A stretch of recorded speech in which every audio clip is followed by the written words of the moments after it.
Eerie Episodes 0.1 Mga kwentong kababalaghan, katatakutan at mga nilalang na hindi natin nakikita. Ito ang mapapakinggan mo dito sa aking channel. Kaya sit and relax, at makinig sa aking mga kathang-isip na mga kababalaghang kwento. Salamat sa pakikinig. Kung nagustuhan mo ito, huwag kalimutan mag-like and subscribe. Ang pagkatuklas ng lihim. Kinagabihan, matapos ang tensyon ng araw, sa wakas ay nakapahinga rin sina Bruno at Ellen. Sa ilalim ng malamlam na liwanag ng buwan na sumisilip mula sa bintana ng kanilang kubo, tahimik na nagpalit ng damit si Bruno matapos mag-igib ng tubig mula sa ilog. Napahinto si Ellen nang mapansin ang isang kakaibang marka sa likod ni Bruno, hugis tila mga lumang sugat na parang simbolo, animoy bahagi ng isang sinaunang sumpa o lahi. Nagtaka si Ellen at hindi napigilan ang sarili.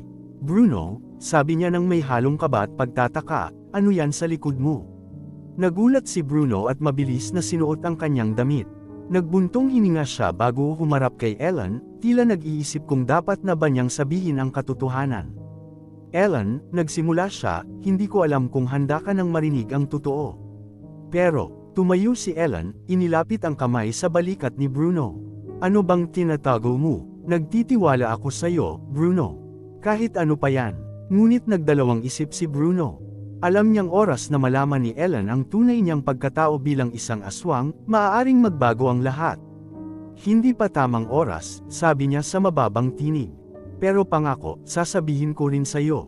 Kapag ligtas na tayo." Napabuntong hininga si Ellen ngunit hindi na nagtanong pa. "Basta tandaan mo, Bruno, kahit ano pa ang sikreto mo, mananatili akong nasa tabi mo." Ang panibagong banta. Habang natutulog ang dalawa ng gabing iyon, tahimik ngunit mabilis ang paggalaw ng mga anino sa labas ng kubo. Hindi nila alam na may mga nilalang mula sa hukbo ng mga aswang na hindi sang-ayon kay Bruno ang nagmamatsyag at nag-aabang ng tamang pagkakataon.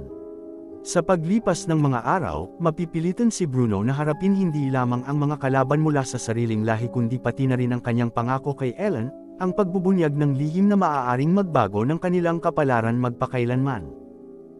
Ang gabi ng pagtatanggol. Sa kalagitnaan ng tahimik na gabi, nangyari ang hindi inaasahan. Biglang nagising si Bruno ng makarinig ng mga kalusko sa labas ng kubo. Agad siyang bumangon, dinig ang mabilis na tibok ng kanyang puso.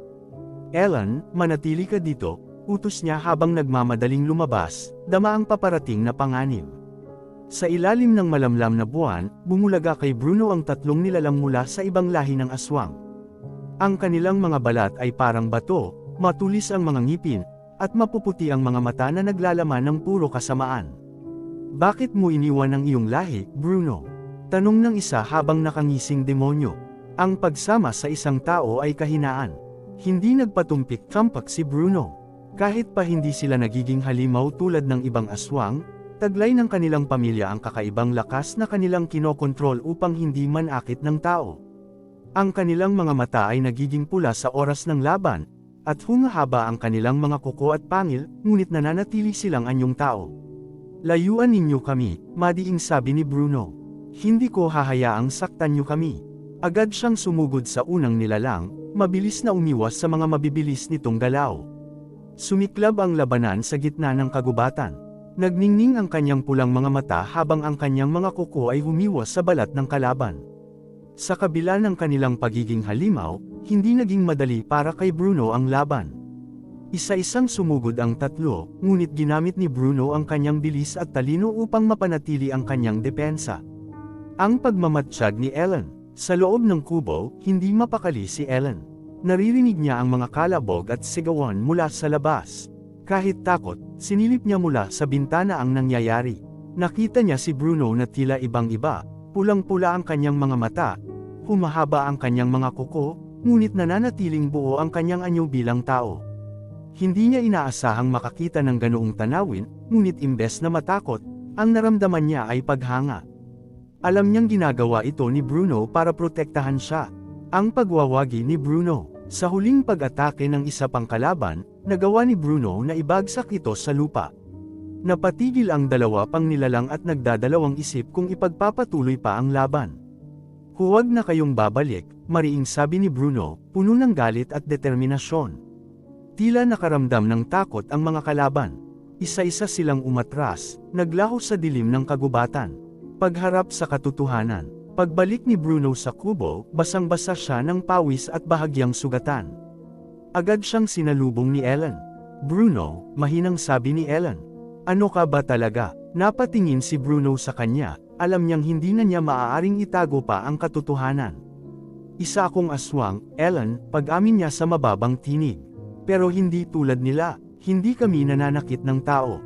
Tahimik si Ellen ngunit hindi nagpakita ng takot. Sa halip, hinawakan niya ang kamay ni Bruno. "Kahit ano ka pa, mahal kita. Hindi mo kailangang magtago sa akin."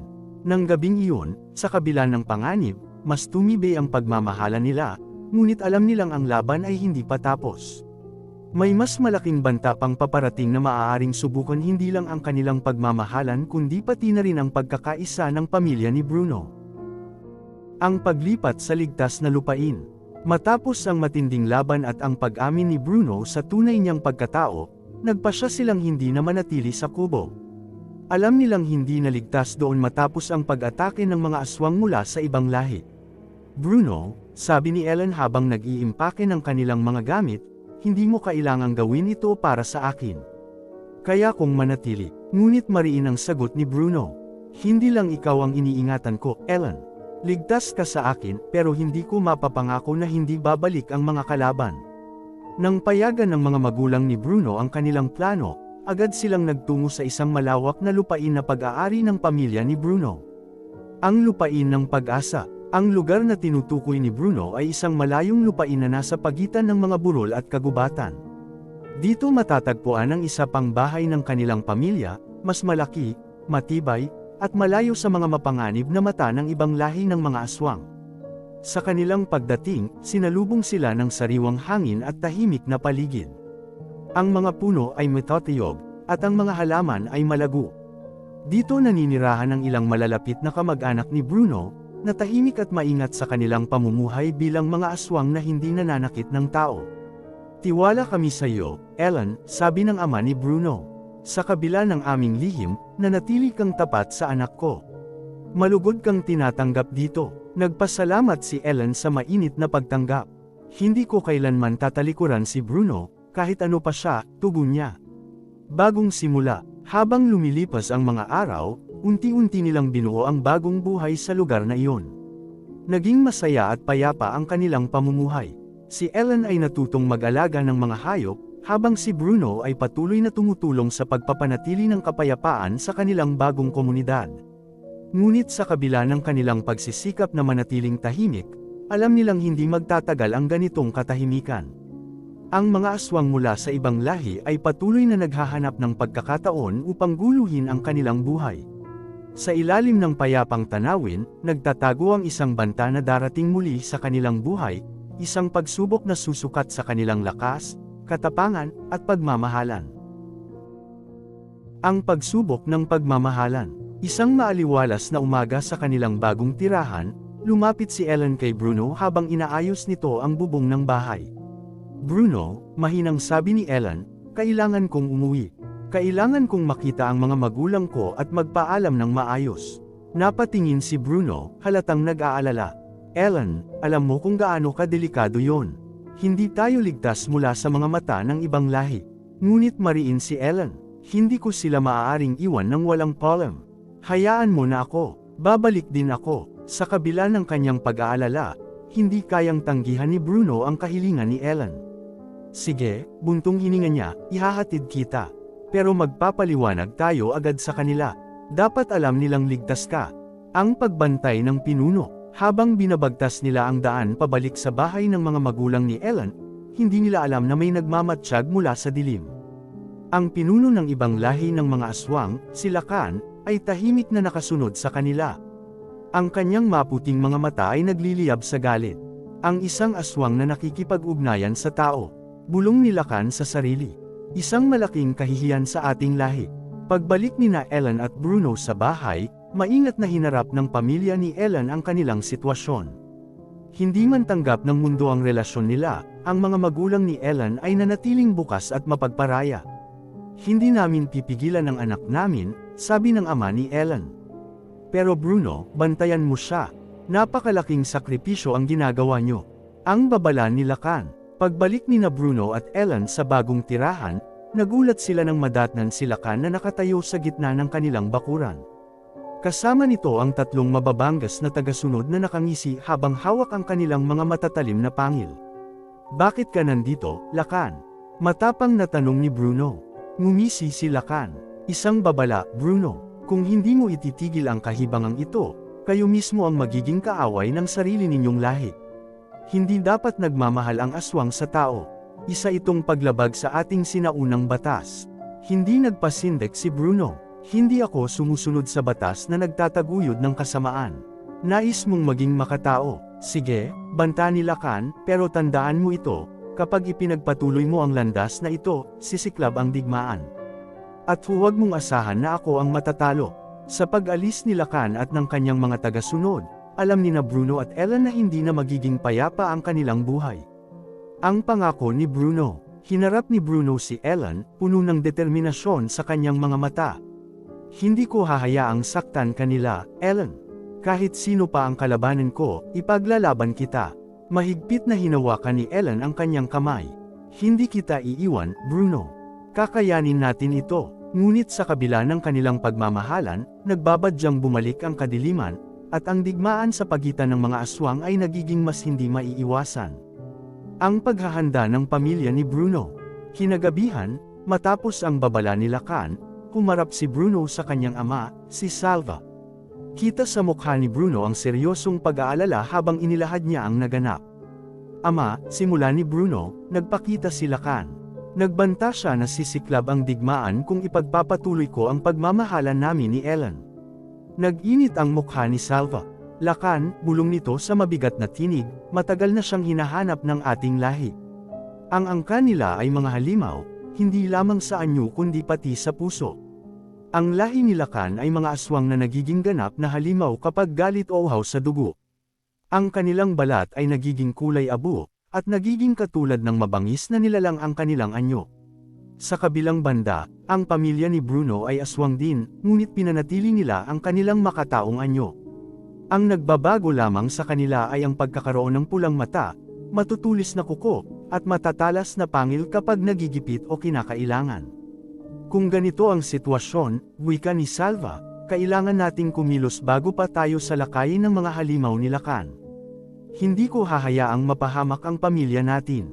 Ang utos ng pagbabantay, agad na nagpatawag si Salva ng pulong kasama ang iba pang kasapi ng kanilang angkan. Simula ngayong gabi, utos niya, palilibutan natin ang ating tirahan. Magpapatrolya ang ilan sa ating kalahi sa paligid. Bantayan ang bawat sulok ng lupain.